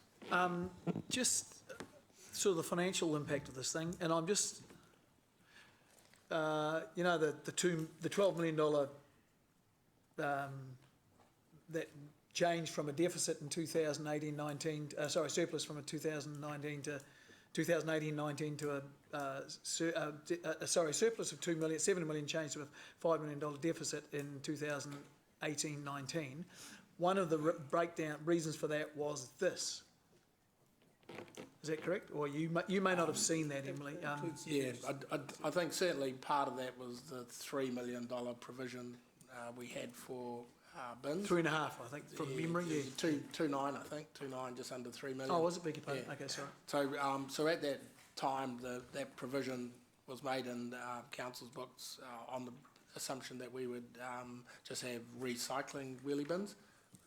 We've moved forward now to have recycling bins for rubbish and recycling. So the bin cost is actually higher. Is higher? Is higher. 7.4 million, I think, is our modelled cost for the bins. So all other things being equal, have we just made things worse in 2018-19? Look, I don't think so, mate. If I could sort of draw your attention to page 347. So we've got a table there that summarised the costing, and it was bringing it down to an average sort of householder cost. So in the first column, we've said what the cost of the service at the moment is to the householder.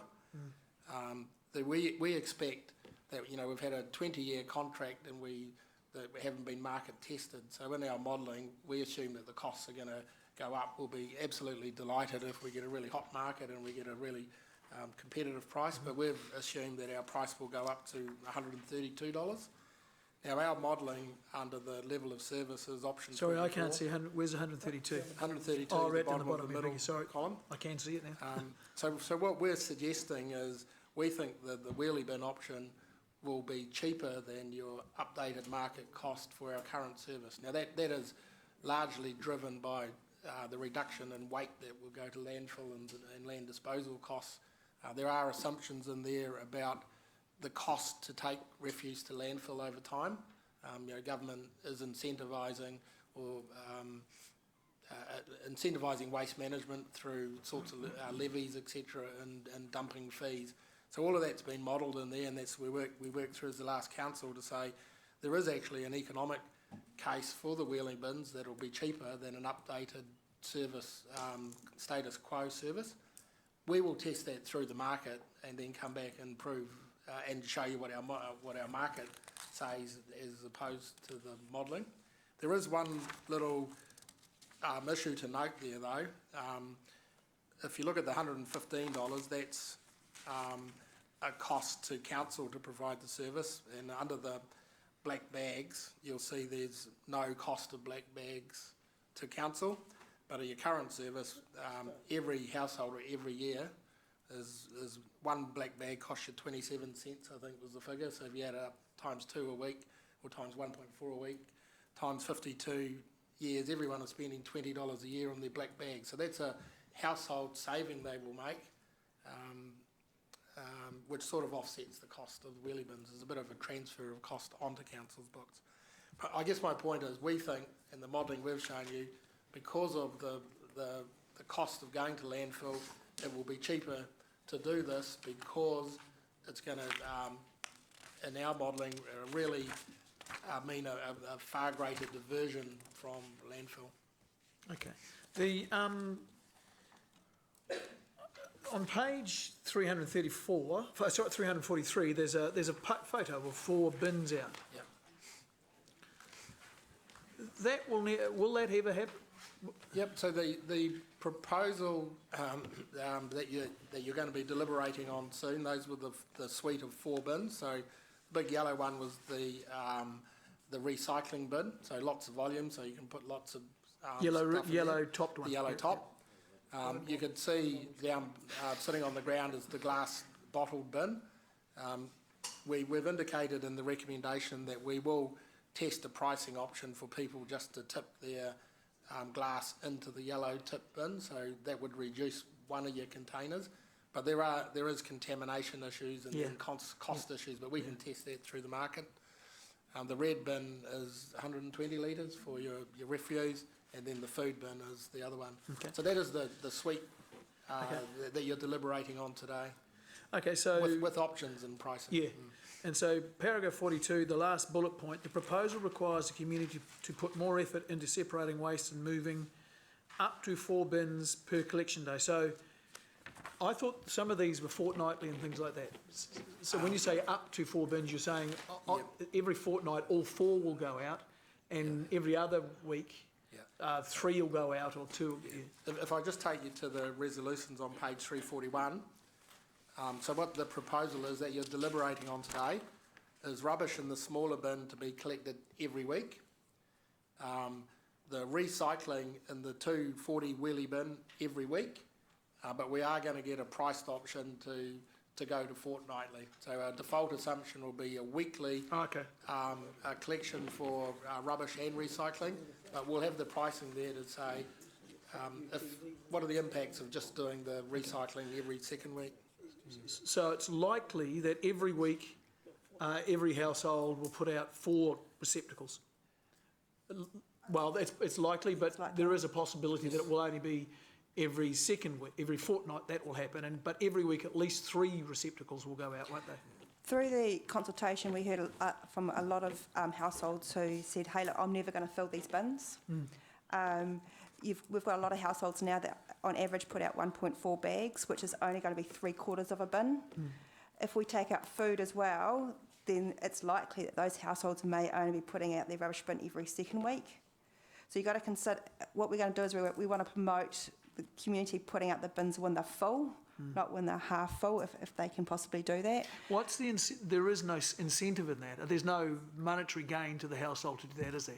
No, it just means that there's less. It's just an education thing. Yep, people do it because you've said it's good for the world. And look, then it means that they don't have to get out early in the morning when it's raining to put out the bins if they're only half full.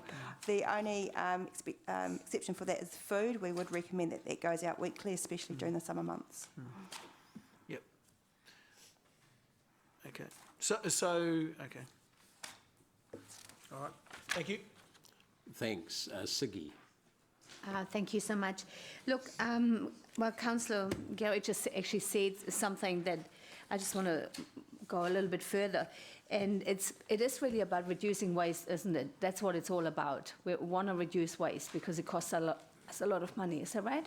We want to reduce the amount of waste that goes to landfill. Yeah, to landfill. Cool. Awesome. Now, if some people, like we will not put that much rubbish out that often. There is no incentive. Why can't we incentivize? Have we looked at a model where we can incentivize some of that so people are more conscious about maybe recycling or putting less out. I just remember, again, from Europe that, you know, the less you put out, the less you pay. There was some monetary incentive to really look at what you're doing every week. And it was a really great education program because you didn't have, you got some money back. I think you're probably touching on some of the user pays options. Yeah. Yeah. Probably. So they were all part of the suite of options that council previously looked at, and council decided not to do that. They decided to go for this wheelie bin option, which was to provide large volume for the recyclables, and that being the incentive for people, just the convenience of putting it into a large bin. So that was the previous decision of council, and that's what we consulted on. Not enough greenies on there. That's okay. Thank you. There were certainly lots. We looked at 24 different options, and half of them were user pays options. Yeah. Andrew, thanks. Yeah, I'm happy to move the recommendation with, as Chris has put it, but can we have an E, which just locks in asking for the status quo rubbish bag quote as well? Because, like you just said, it's Just need to be a bit careful. We've taken out a C, but we've still got a... No, it'll still be an E. Yeah. Because C will go. It's just that, like you said, the price that we're comparing it with otherwise is 20 years old.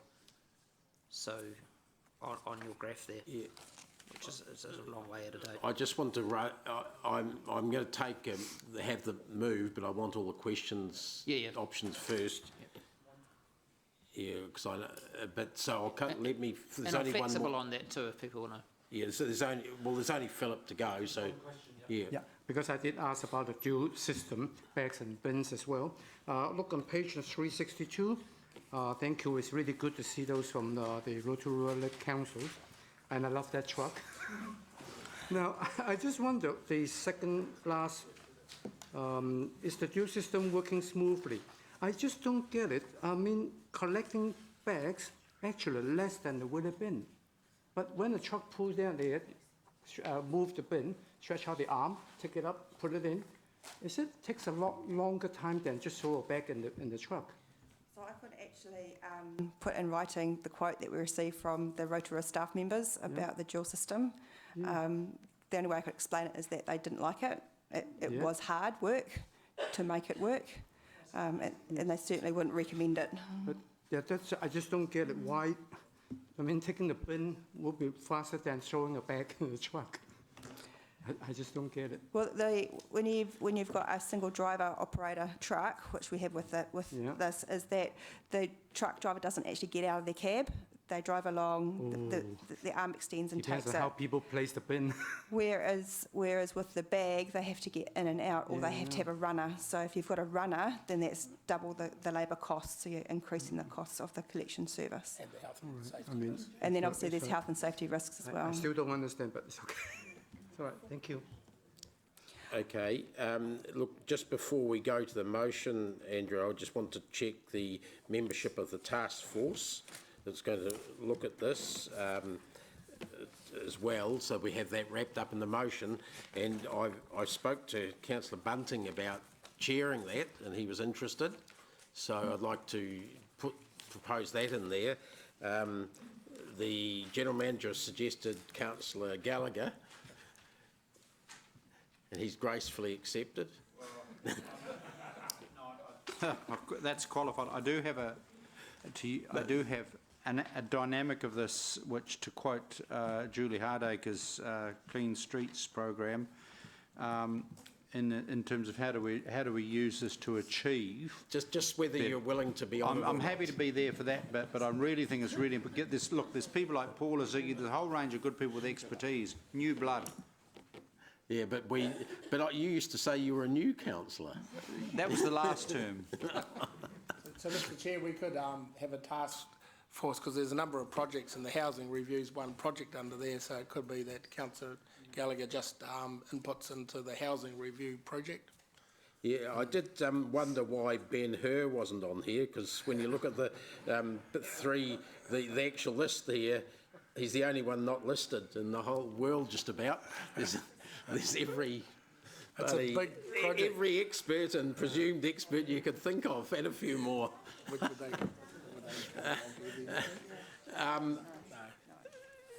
I mean, well, we've got a minimum of 14 before. I just talking. Are you talking about the support staff and external members? Yeah. So I just talking to. Have we got any we- rooms big enough for them all? Yeah, the council lounge, the ninth floor. We anticipate they'll be there on a needs basis, depending on the topic. So I think there's a number of different strands that we want to do, like the housing review and other things. So The task force could set up its own task force. Sorry, Paula, were you what? Oh, no, I'm not. I'm trying to get other volunteers. I wanted to, I was just wondering. Can we just deal with the membership and then I'll... I am just meeting. Oh, sorry, yep. Yeah, I just wanted to propose, because I know that given that Angela has read everything and been so actively involved, she may not want to, and that's fine if you don't. I did try that before we came in here, but it didn't work. Okay. Yeah, there's I agree with the chair. There's actually too many people on here, and based on the last thing we've just had, nobody turns up to them except for Ziggy, and nothing gets done, so... However, we do need more than one, don't we? One councillor. I have to say, in relation to the task force previously on this subject, a number of people were regular attenders and it got through a hell of a lot of work, and with the regulars that were there and the staff, it was well worth it. So Mark's volunteered, Martin has definitely volunteered. He was very positive about that. And Siggy, are you interested? Am I here?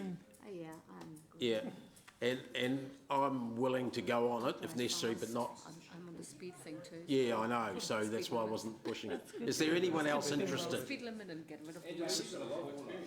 Well, no, why don't you go? You want to swap? Michelle? Oh, yes, yeah. You are. Yeah, that's a matter... You're there with your...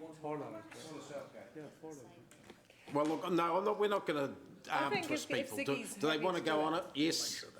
Yes. you do it. Yes. You do it. No, you can't. I'm going to nominate. No nominations of other people. Well, can I give an explanation why I think? No explanations. Paula, go on. Just suck it up. Well, I'm quite busy. Hey, councillors, come on. Hey. Paula. Paula, are you interested in... I will, if it's a benefit to council, I will participate in it. I wasn't putting my hand up for it because I've got other busy things to do as well. Oh, there I am. You're ready. Okay, so the mayor is on ex officio, anything like this. We will all get notified of when these are on. Mark would be down as the chair. Martin and Paula and Siggy will be listed on it as members. No, I'll come when I can. Yeah. Okay. And staff will make sure that not every staff member in the building goes to every meeting. We will definitely do that, yep. Thank you. So now we're back to the actual resolution. What page was it? Dave, I've just got one question about the Charlotte Catmuir and Kirsty Quickfall. Those are real people? Okay. Are they staff of ours? Yeah, they are waste minimisation advisors, so they will be leading the... How many of them do we have? 2. Let's not go into that, Gary. We're just trying to get the membership of the committee here. Just settle down, please. Hey, Is that all they do? So look at we're not having that discussion because that's not relevant to the committee, to the task force. Councillors, don't worry, it's nearly dinner time. Andrew, when you were moving point D, what was the suggested change you wanted? Chris said he was going to get status quo price quote as well.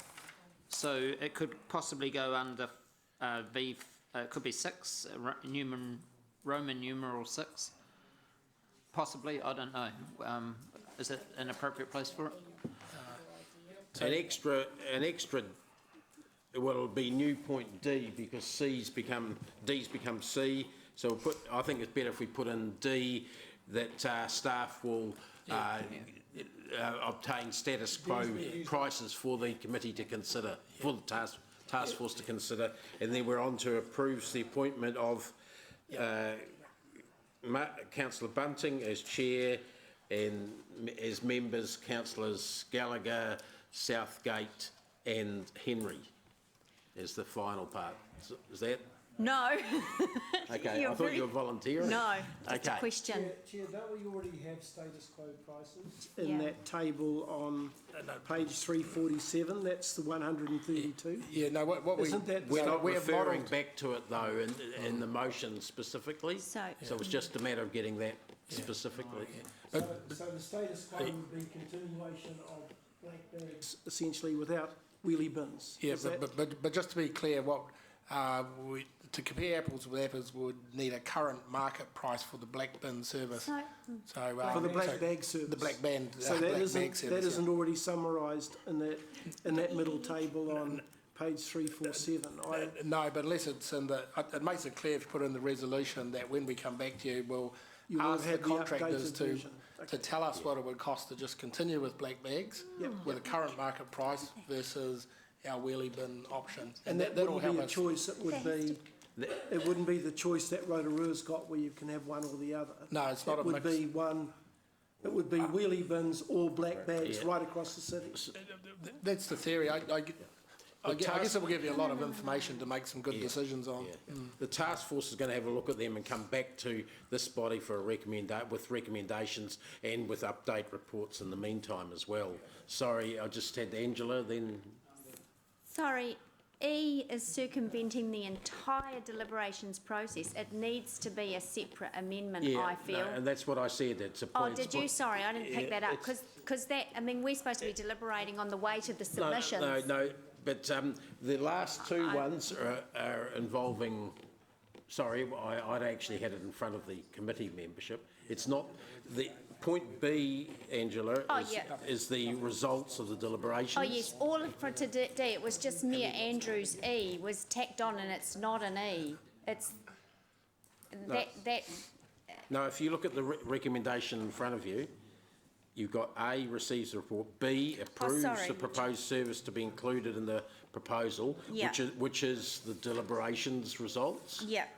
And then there's the mechanics, looking at the terms of reference, Yeah, D. looking at status quo, appointing this task force. So, looking at the status quo included in the motion, is that what you're saying? Yes, Yeah. only as a price for the, So no, I strongly would recommend that not be it needs to be a separate amendment, because it's not being proposed as an. no, look, so there's no way I would vote for that, because that option was off the table when the working group who did all that work discussed the 352 options, and we arrived at this one, and now we're in deliberations. No, the point that the general manager made right back at the start is that no matter what we came up with today, because of the deliberations, we would, as a matter of course, need to compare it with what we're currently doing, except what we're currently doing, we don't know the price going into the future. So that was the rationale, I believe. Yeah. I think what Councillor O'Leary is doing is trying to make a really clear process for the clear. deliberation, and the amendment, if he did, the last one is amendment, it separates it. But Because otherwise, I think we're sending a message to the community that, yes, we've heard you, but we're just we're possibly going down this track anyway and just sticking with what we've got. And I'm very uncomfortable with that. I know what you're understand saying? that point, but I think with any service at all, not just rubbish or waste or recycling, anything at all, pools, the whole works, we've got the right in an LTP round to decide what we want to do, and it could be something quite different from what we can. So is there possibly then, if you want to include it, if Mayor Andrew wants to include it into the E, whether there's a few more words there to make me comfortable? Otherwise, I have to, around something like, help me out, Chris, something about to get a comparative or a baseline or something that just sends a more comfortable message. Or how about Do you know what I'm saying? Obtain prices Current for a comparative, market price. Yeah. For a comparative service based on this. No, it says I staff think will we're tying obtain ourselves in knots here, actually. prices for comparative I personally don't think it was necessary to bring this up because staff need to get that information anyway. Yeah, because I think the staff are going to have something for their own own work to compare against. Yeah, I'm just concerned about the process. Yeah, that- we're going to do it yeah. anyway. So, Okay. Yeah. Okay, so they remove E. Just we be aware that for their own reasons, for good management reasons, That's staff what we're have to know how does this compare with what we're doing now. Yep. Okay, so we're left with what's up there. That's moved by Mayor Andrew. Are you still moving that, Andrew? Seconded by Angela.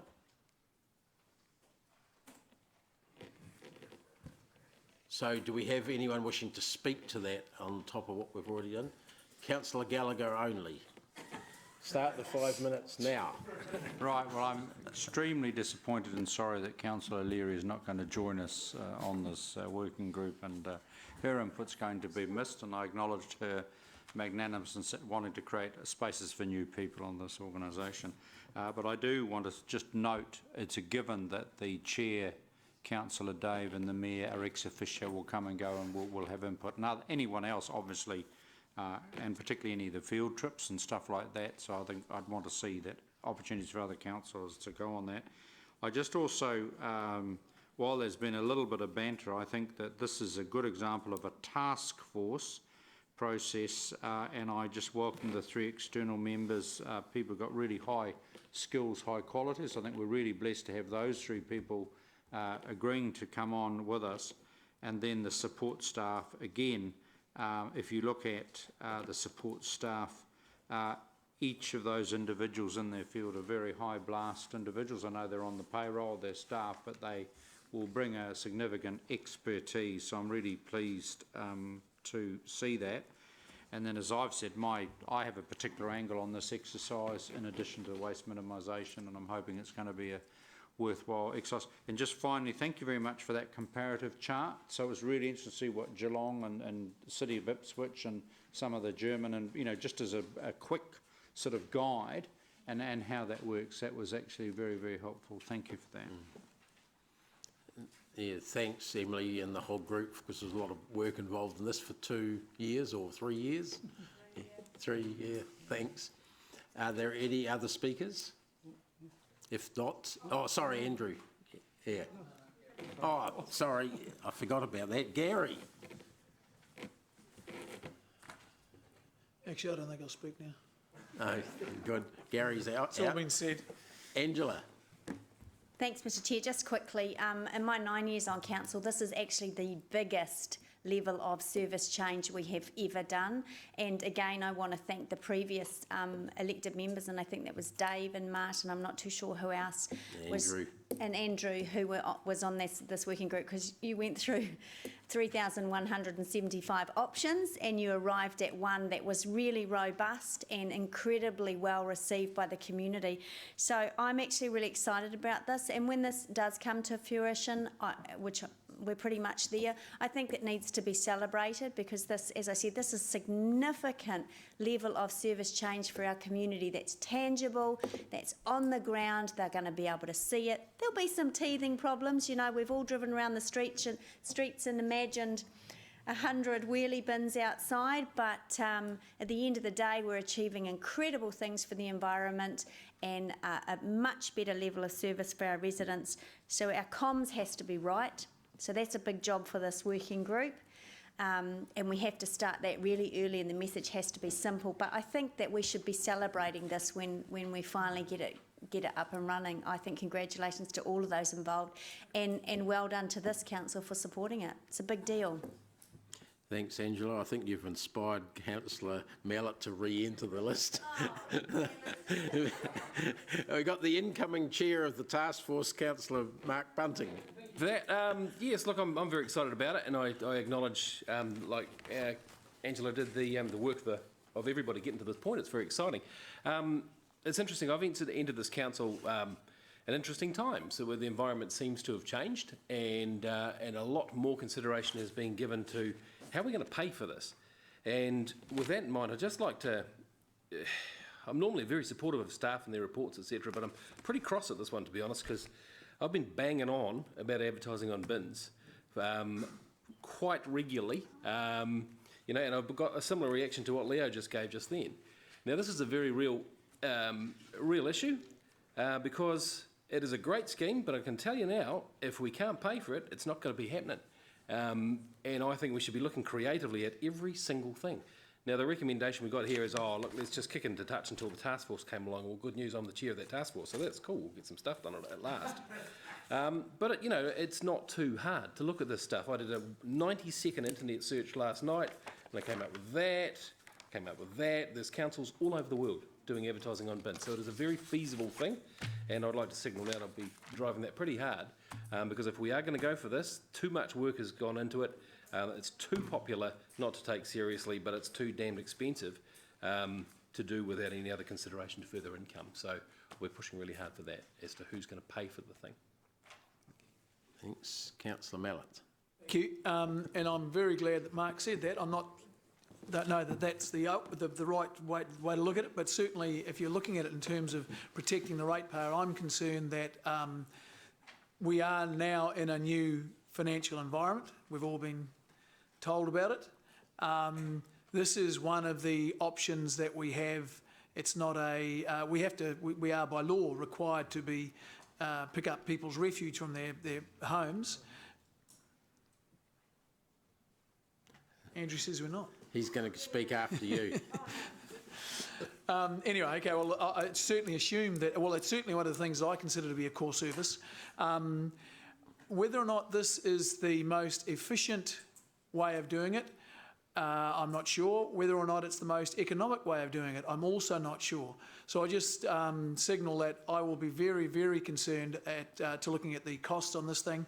I'm still less than convinced that this is even the most environmentally friendly way of doing it, to be honest. I don't see any, and I think Ziggy said it, and that I don't see any incentive for people to reduce. And I'm not particularly an eco warrior, but I'm happy to do it. You know, if there's some, I've been a lot of bugs and slugs in my time, and I've never liked any of them. So yeah, I'm very concerned that there's an economic issue here. I think there's an environmental issue here, and I actually think that there is a large portion of our community who genuinely will find this a physical impost and I'm talking obviously about disabled or elderly folk who this will be hard yakka for them. So, you know, unfortunately, there is still a couple more steps to go before we bring the thing in. Thank you. Okay, thanks. Everyone who wants to speak has, so we're going to go to a vote. We'll do that on the board here. Thanks. It's ready. Oh.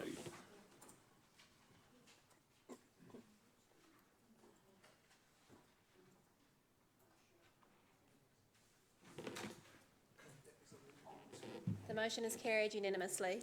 Thanks very much. Councillors, we're going to break for, because dinner's here, I'm going to suggest 25 minutes. 25 minutes. Split the difference. At 25 to 7 we'll come back. And we've got pizzas and salad in there, I'm told. Have we? We do. We've got one big item, which is